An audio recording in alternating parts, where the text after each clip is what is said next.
नमस्कार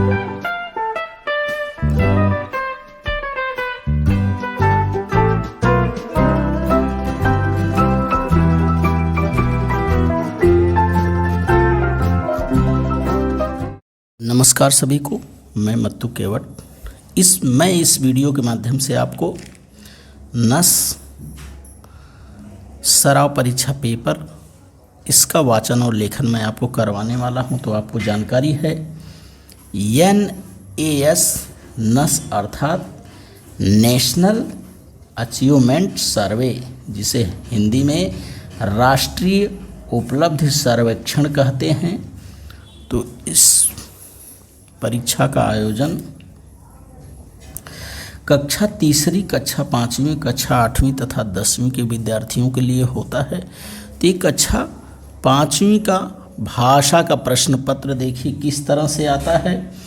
तो आप इस वीडियो के माध्यम से नस परीक्षा के भाषा विषय का प्रश्न पत्र का वाचन और लेखन देखिए। तो प्रत्येक प्रश्न के लिए 1 अंक रहता है। तो पहला प्रश्न है, देखिए इसके अंतर्गत संज्ञा या सर्वनाम की विशेषता बताने वाले शब्द को कहते हैं। इसमें 4 पर्याय दिया गया है। पहला अ है अपठित, ब है क्रिया, सा है कारक और द है विशेषण।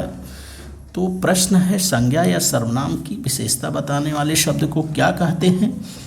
तो ये इसमें जो द है, ये चौथा प्रश्न इसका जो है विशेषण। आपको जानकारी है कि संज्ञा और सर्वनाम की विशेषता बताने वाले को विशेषण कहते हैं। तो यहाँ ये द लिखना है।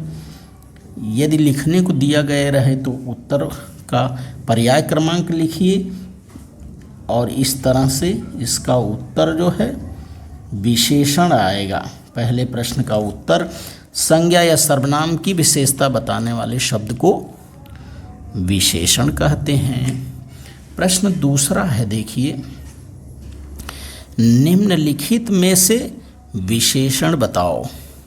अ है पर्याय 4 दिया गया है। अ पर्याय है रंगीन, ब में है विद्यालय, सा में है उन्होंने और दा में है बच्चे। प्रश्न दूसरा है, देखिए निम्नलिखित में से विशेषण बताओ। तो पहला पर्याय है रंगीन, दूसरा है विद्यालय ब और सा है उन्होंने, द है बच्चे। तो इसमें देखिए ध्यान से देखने पे आपको पता चलता है कि ये रंगीन शब्द जो है ये विशेषता बता रहा है। तो किसी शब्द की विशेषता बताने वाले को विशेषण कहते हैं।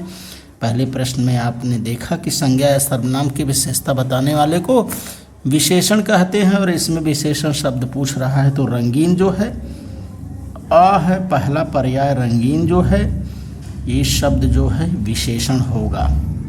तो प्रश्न दूसरे का उत्तर रंगीन होगा। इस प्रश्न का उत्तर ये रंगीन शब्द होगा। अब प्रश्न तीसरा हम देखते हैं,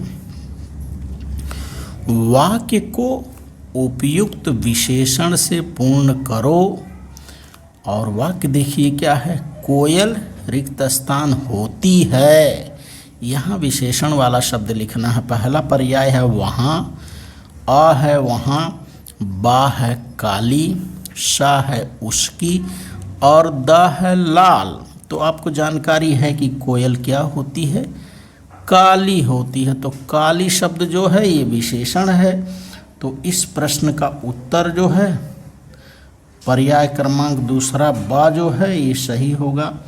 इसमें काली शब्द लिखा जाएगा तो ये वाक्य जो है सही पूर्ण होगा विशेषण के साथ। कोयल काली होती है, पर्याय क्रमांक दूसरा जो शब्द है ये इसका सही उत्तर है।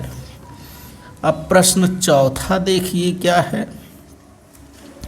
प्रश्न चौथा है, पुरुष या स्त्री जाति का बोध कराने वाले शब्दों को कहते हैं। तो पहला पर्याय है कर्म, दूसरा संज्ञा, तीसरा विशेषण और ये द जो है लिंग है। तो कर्म है, संज्ञा है, विशेषण है, लिंग है। तो देखिए प्रश्न है, पुरुष या स्त्री जाति का बोध कराने वाले शब्द को, आपको जानकारी है कि पुरुष और स्त्री का बोध कराने वाले शब्द को लिंग कहते हैं। तो इसका पर्याय क्रमांक चौथा जो ये द है, ये इसका सही उत्तर होगा कि स्त्री और पुरुष जाति का बोध कराने वाले शब्द को लिंग कहते हैं। ये इसका सही उत्तर है। अब हम प्रश्न 5वां देखते हैं बच्चों। निम्नलिखित में से स्त्रीलिंग शब्द है, अब इसमें से स्त्रीलिंग शब्द पहचानना है। तो पहला है पर्याय माला है, दूसरा पर्याय ब जो है गुलाब है, श पर हिमालय है और द पे कमल है। तो इसमें स्त्रीलिंग शब्द जो है पहला पर्याय आ जो है, ये पहला पर्याय सही है। माला शब्द जो है ये स्त्रीलिंग शब्द है, तो पर्याय क्रमांक पहला माला शब्द सही है, स्त्रीलिंग शब्द माला है। प्रश्न क्रमांक 6वां देखते हैं क्या है।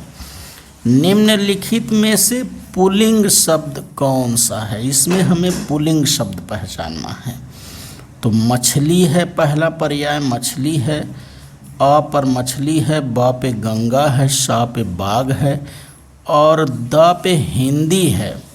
तो निम्नलिखित में से पुल्लिंग शब्द पहचानना है। तो बच्चों इसमें जो बाघ शब्द है, मछली हो गई, गंगा, हिंदी, ये स्त्रीलिंग शब्द है। बाघ शब्द जो है ये पुल्लिंग शब्द है। तो पर्याय क्रमांक सा जो है तीसरा, बाघ लिखा हुआ है, बाघ शब्द जो है ये पुल्लिंग शब्द है। प्रश्न 7वां देखते हैं किस तरह का प्रश्न है। प्रश्न 7वां है, एक व अधिक संख्या का बोध कराने वाले शब्द को कहते हैं। पर्याय देखिए, पहला है क्रिया, अ पर है क्रिया, ब पर है वचन, श पर है लिंग और द पर है विशेषण। तो प्रश्न है देखिए, एक व अधिक संख्या का बोध कराने वाले शब्द को बच्चों वचन कहते हैं, इसकी जानकारी आपको है। तो इस प्रश्न का उत्तर जो है पर्याय क्रमांक दूसरा ब जो है ये सही उत्तर होगा। वचन यहाँ लिखा जाएगा। तो एक वचन और बहुवचन इसकी जानकारी है आपको कि एक व अधिक संख्या का बोध कराने वाले शब्द को क्या कहते हैं, वचन कहते हैं। इस प्रश्न का उत्तर वचन होगा। अब प्रश्न 8वां हम देखते हैं। वाक्य पूरा होने पर कौन सा चिन्ह लगाया जाता है। वाक्य पूरा होने पे कौन सा चिन्ह लगाया जाता है। तो पर्याय क्रमांक पहला है पूर्ण विराम, ब पर है अल्प विराम, श पर है उद्धरण चिन्ह और द पर है कारक चिन्ह। तो आपको जानकारी है कि वाक्य पूरा लिखने के बाद पूर्ण विराम लगाया जाता है। तो पर्याय क्रमांक आ जो है पहला जो है इसका सही उत्तर होगा कि वाक्य जब पूरा हो जाता है तो पूर्ण विराम का निशान हम लगाते हैं और जानते हैं पूर्ण विराम, इस तरह से खड़ी पाई को पूर्ण विराम कहते हैं।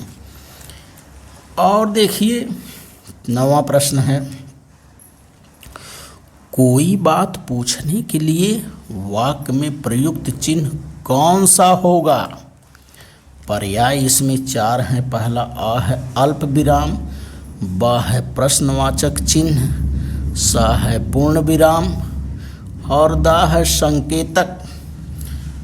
तो आपने देखा यहाँ वाक्य के अंत में वाक्य जब पूरा हो जाता है तो पूर्ण विराम लगाते हैं। यहाँ पूछ रहा है कि वाक्य कोई बात प्रश्न पूछने के लिए, तो प्रश्न पूछने के लिए आपको जानकारी है कि प्रश्न पूछने के लिए प्रश्नवाचक चिन्ह का उपयोग किया जाता है। तो इस प्रश्न का उत्तर जो है पर्याय क्रमांक ब दूसरा जो सही होगा कि प्रश्न वाचक चिन्ह प्रश्नवाचक चिन्ह का उपयोग किया जाता है किसी बात को पूछने के लिए और वाक्य के अंत में पूरा हो जाने पर पूर्ण विराम लगाया जाता है। अब हम देखते हैं प्रश्न क्रमांक 10वां क्या है। प्रश्न क्रमांक 10वां देखते हैं। किसी कार्य के करने या होने का बोध कराने वाले शब्दों को कहते हैं। तो पर्याय है, देखिए पहला आ है संज्ञा, बा पर है पर्यायवाची, शा पर है विलाम और दा पर है क्रिया। तो प्रश्न को फिर से ध्यान से पढ़िए। किसी कार्य की करने या होने का बोध कराने वाले शब्द को बच्चों क्रिया कहते हैं। अर्थात पर्याय क्रमांक 4 दा जो है ये इसका सही उत्तर है कि किसी कार्य के करने या होने का बोध कराने वाले शब्द को क्रिया कहते हैं। और प्रश्न 11वां हम देखते हैं। निम्नलिखित में से अकर्मक क्रिया का उदाहरण हमें पहचानना है। अकर्मक क्रिया का उदाहरण देखिए ध्यान से। पहला है आ, मीना सो रही है। ब है शीला गीत गाती है। और शा है माली फूल तोड़ता है। और दा है राहुल पतंग उड़ा रहा है। इसमें हमें क्या करना है, अकर्मक क्रिया ढूंढना है। तो आप जानते हैं कि अकर्मक क्रिया किसे कहते हैं। जिस क्रिया का फल कर्ता पर ही पड़ता है वह क्रिया अकर्मक कहलाती है। अर्थात जिस क्रिया का फल जो है कर्ता पर ही पड़ता है, कर्म पर नहीं पड़ता है। तो इसमें देखिए मीना सो रही है, सोने वाला काम मीना कर रही है और ये सोने की क्रिया जो है मीना पर ही है। तो पहला वाक्य जो है इसमें ये अकर्मक क्रिया का उदाहरण है। पर्याय क्रमांक पहला जो है ये सही उत्तर है। मीना सो रही है, सो रही है अर्थात सोने की क्रिया मीना कर रही है और क्रिया का फल जो है कर्ता पर ही पड़ रहा है, उसको हम अकर्मक क्रिया कहते हैं। तो पर्याय क्रमांक पहला इसमें सही उत्तर है। और अगला प्रश्न है प्रश्न 12वां देखिए। उचित कारक शब्द लेकर वाक्य पूर्ण करो। पहला है देखिए वाक्य है गंगा हिमालय रिक्त स्थान निकलती है। आ है के लिए, बा है को, सा है के और दा है से। तो यहाँ हमें कारक शब्द भरना है। तो आपको जानकारी है कि कारक 8 होते हैं, कर्ता ने कर्म को करण से के द्वारा। तो इसमें से हमें ध्यान से कारक शब्द को लेना है। तो गंगा हिमालय से निकलती है अर्थात इसमें पर्याय क्रमांक 4 जो है दा जो है ये इसका सही उत्तर है। इसमें से शब्द आएगा। तो गंगा हिमालय से निकलती है पर्याय क्रमांक 4। दा जो है से जो है सही उत्तर है। और प्रश्न 13 हम देखते हैं। निम्नलिखित में से कौन सा शब्द आकाश का पर्यायवाची है। पर्यायवाची अर्थात इसमें हमें समानार्थी शब्द ढूंढना है। तो पहला पर्याय है व्योम, दूसरा है अमी, तीसरा सा है सरोज और चौथा द है घन। तो आकाश का पर्यायवाची शब्द बच्चों इसमें व्योम होगा। पर्याय क्रमांक पहला जो है व्योम शब्द जो है ये सही इसका उत्तर है। आकाश का पर्यायवाची व्योम होगा। क्रमांक 14 है देखिए। निम्नलिखित में से भविष्य काल का उदाहरण कौन सा है। भविष्य काल इसमें पहचानना है। तो पहला वाक्य है देखिए बच्चों, हम बाजार जाते हैं। ब है वह बाजार गया। सा है वह नहीं नाचेगी। और दा है वह पानी पी चुकी है। तो भविष्य काल को पहचानने के लिए आप जानते हैं कि भविष्य काल वाले वाक्य के अंत में गागेगी होता है। तो इसमें देखिए पर्याय क्रमांक जो तीसरा स है, ये इसका सही उत्तर होगा कि वह नहीं नाचेगी, नहीं नाचेगी। तो अंत में यहाँ गी शब्द आया है, तो वह नहीं नाचेगी पर्याय क्रमांक तीसरा सा है। भविष्य काल का यह एक उदाहरण है। और अंतिम प्रश्न है, देखिए प्रश्न क्रमांक 15 को हम देखते हैं। समान अर्थ का बोध कराने वाले शब्दों को कहते हैं। पहला पर्याय अ है विलोम, ब है अव्यय, श है अशुद्ध और दा है पर्यायवाची। तो इसके पहले आपने देखा इस प्रश्न पत्र में आकाश का पर्यायवाची, जिसे समानार्थी शब्द कहते हैं। तो समान अर्थ का बोध कराने वाले शब्दों को समानार्थी शब्द कहते हैं या पर्यायवाची शब्द कहते हैं। तो इस प्रश्न का उत्तर जो है पर्याय क्रमांक चौथा दा जो है ये सही उत्तर होगा।